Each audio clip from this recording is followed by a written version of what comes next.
Good afternoon, everyone. Welcome to our discussion for today. I'm Sir John Basis, and I am your teacher for today. We are going to discuss what is volcano.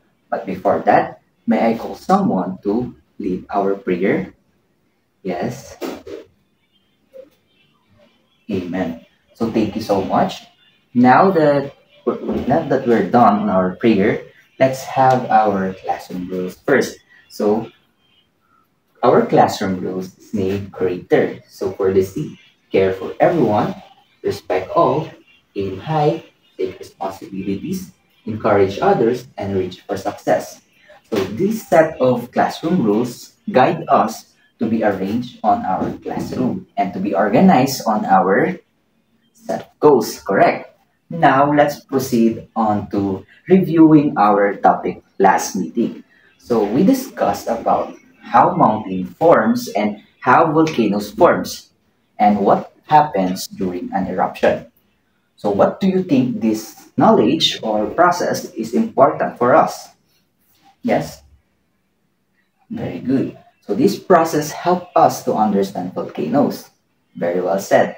Now, think about your part of PFOX. You know PFOX? Okay, the Philippine Institute of Volcanology and Seismology. PVOX is the institute that guides us or tells us about information about seismic waves and also the volcano in general. Okay, now think that you are part of PVOX and how can you teach your community or the country that you are living in, pagiging, ano nito, paano mo maitutulong on how to educate your country or community if you are part of PILOX. Very good. All the knowledge of all the knowledge that we discussed yesterday is helping us onto our daily lives, correct? This knowledge help us to be prepared and to be aware on the hazard that volcanoes is, yun nga, yung delikado ang volcanoes. It can be majestic, but also it can be dangerous. Now, let's proceed into our discussion. We're not going to perform na the motivational because we're running out of time. Now, let's proceed on our topic, the three main types of volcano. What are the three main types of volcano? First type is a shield volcano. What is shield volcano? Base sa pangalan niya, what is shield volcano again, class? Very good. A shield volcano is a broad and gently sloping cone. Like for the example here. Gently sloping cone siya. Similar to a warrior shield led on the ground. Para siyang warrior shield na naka-embed sa ating ground or sa lupa natin, no? They are formed by numerous lava flows that spread out in all directions from central vent here to its surrounding. Mula sa central vent niya, kita niyo ba ito? This is magma chamber. And then when the lava or the magma erupts or pumapataas yung lava, yung magma, na nare-reach yung surface, nagiging lava nga siya, di ba? Mula sa kanyang central vent, nagpo-flow siya papunta dun sa gilid niya. Now, shield volcano is quite non-explosive. It produces thin and runny lava that flows about its distance, di ba? Ganun siya. Now, let's proceed on to the second type of volcano. The example muna. Biggest example or the most common example for that is the Mauna Loa in Hawaii that it flashes in your screen here.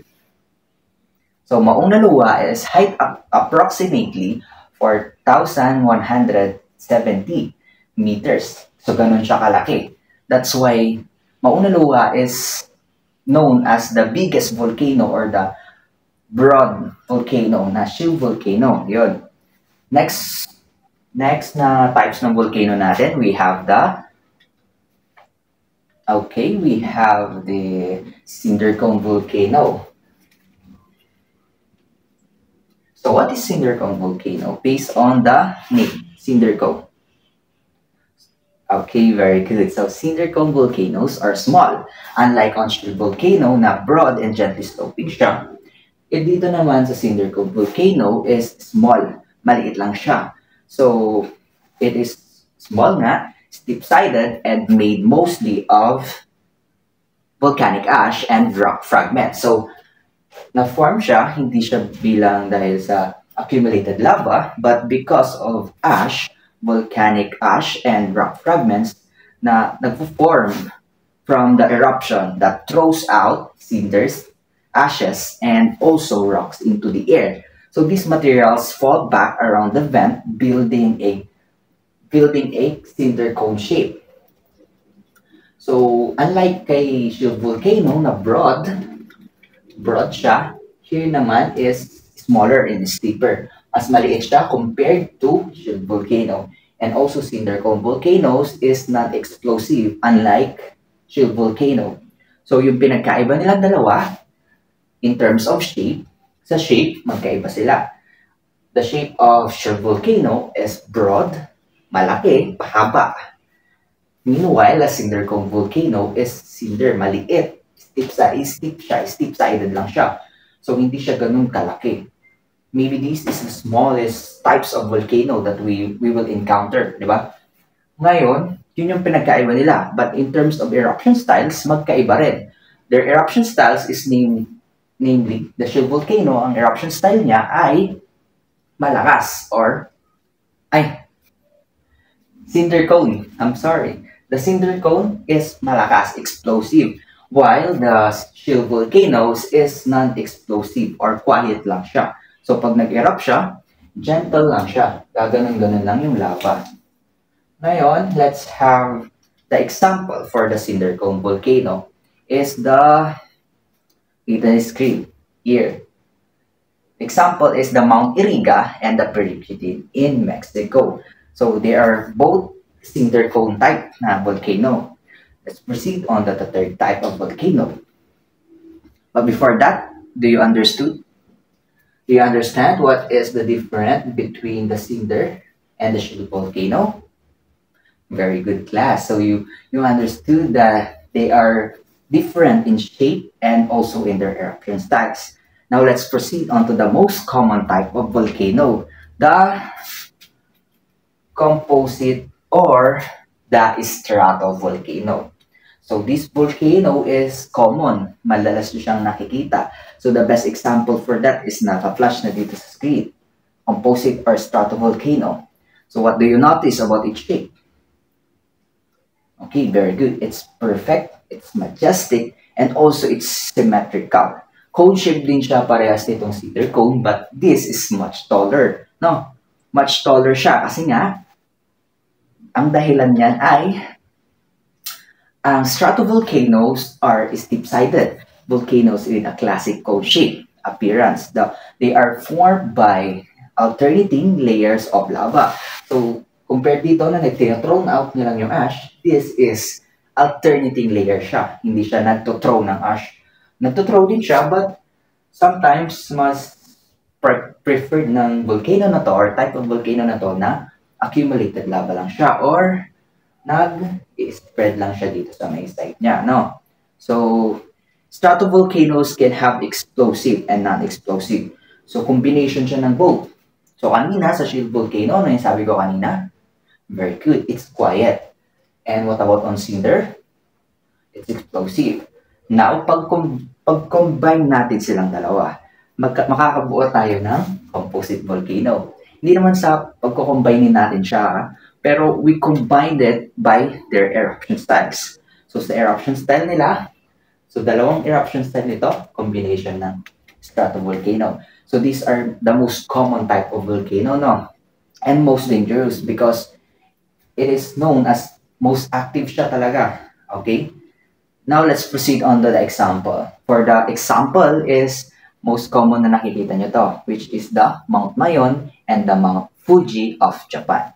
So, parehas sila na symmetrical appearance, di ba? Okay, very good class. They are both majestic kung titignan, but they are dangerous. Kasi lalo ang Mount Mayon, di ba? No, you know the Mount Mayon is so active and lagi itong sumasabog. Hindi naman siya taon-taon but it's active, di ba? Very good class. So now, let's proceed on to the question na kung talagang natuto kayo sa ating mga pinag-aralan ngayon. So, how do we identify a shield volcano quickly? Yes? Okay. Cyrus. Very good. So, we can identify a shield volcano based on its shape. Sa shape pa lang, manonotice na natin na it's a shield volcano because it's broad. And when it's erupt, it's gentle, di ba? It's quiet. Hindi siya sobrang explosive, hindi siya sobrang dangerous. Maybe dangerous din siya, di ba? Sa lahat naman ng volcano is dangerous, but this volcano is non-explosive. Kaya masasabi natin siyang hindi siya dangerous.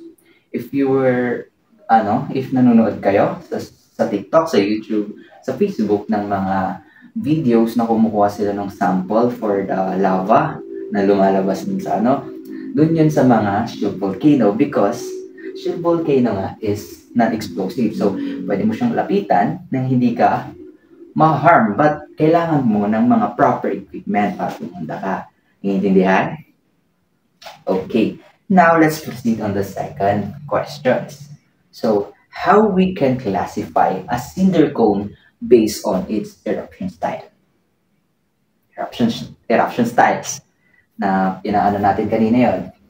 Kung mapapansin nyo kanina, talagang ini-emphasize natin ano yung magiging palatandaan natin if ang cinder cone or ang type of volcano is cinder cone. Yes? Okay, very good.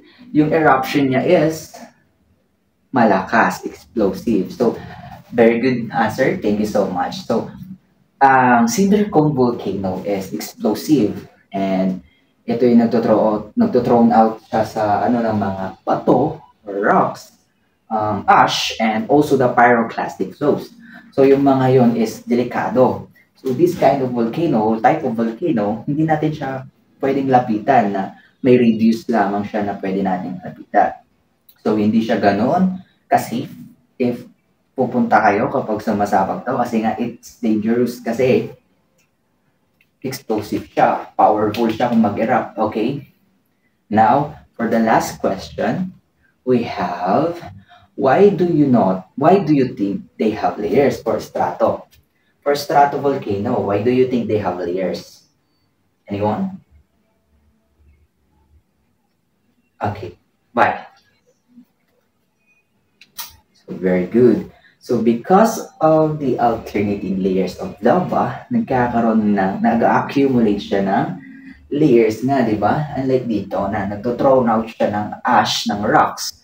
Dito naman sa may composite or stratovolcano, accumulated siya ng layers of lava. So, nagkakaroon siya ng layers of lava because its composition, ganun siya na-build. Hindi siya katulad nito na mag-spread lang siya and mabubuo na.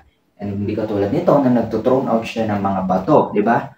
Here, alternating layers of lava siya. Kaya nga sinabing, ang pangalan talaga is composite, but they named it stratovolcano because strato means layer. Understood? Okay, very good. So you seems na naintindihan lahat ng discussion natin for today. And may mga nasagot naman kayo sa mga question ko. And I am very proud that you understood or you understand very well our topic for today. So, kung makakita kayo ng mga volcanoes near on your family or near on your residence, mga ganun, so mag-ingat pa rin. Kasi class, remember na volcanoes can be majestic and beautiful, but their danger is still there. Meron pa rin. Meron pa rin silang tinatawag na panganib. May panganib pa rin dala. Kasi kailangan nating irespeto ang ating kalikasan. Tama. So, all of that is natural disaster. So, wala tayong magagawa. Hindi natin sila mapipigil. We cannot force or we cannot predict. We can predict, but we cannot say na mapipigilan natin to kasi nga it's a natural disaster. Pwede lang natin gawin is practice yung pagiging prepared natin for the danger na dala nito. Kasi bago magkaroon ng volcano, meron naman tayong nararamdaman na earthquake muna, di ba, class? Okay, very good. So, respect ang kailangan ng nature natin para hindi tayo ma-disgrasya. Kaya kapag may nakikita na kayong sumasabog na volcano, huwag na lumapit, no? Okay, very good. So this knowledge help us to understand those types of volcano, kung paano sila mag-erupt, kung ano yung shape nila, kung saan nagmula yung shape nila, di ba? Ngayon, we can, we can, okay, very good. So we can confidently say na natuto tayo sa mga types of volcano na to kasi kapag na-apply natin in daily lives natin, magkakaroon tayo ng knowledge about that volcano. So, if that is strato, alam na nating mapanganib. And if cinder naman, mapanganib din kasi nagtutrong out siya ng ash, di ba? And ng rocks, ng mga rock fragments, ganun. And shield volcano, ganun din. Kahit nasabihin natin quiet lang siya and non-explosive, andun pa rin yung danger na dala ng shield volcano. So class, that's all for today. Thank you for listening, and I hope you understand very well our topic. Thank you so much.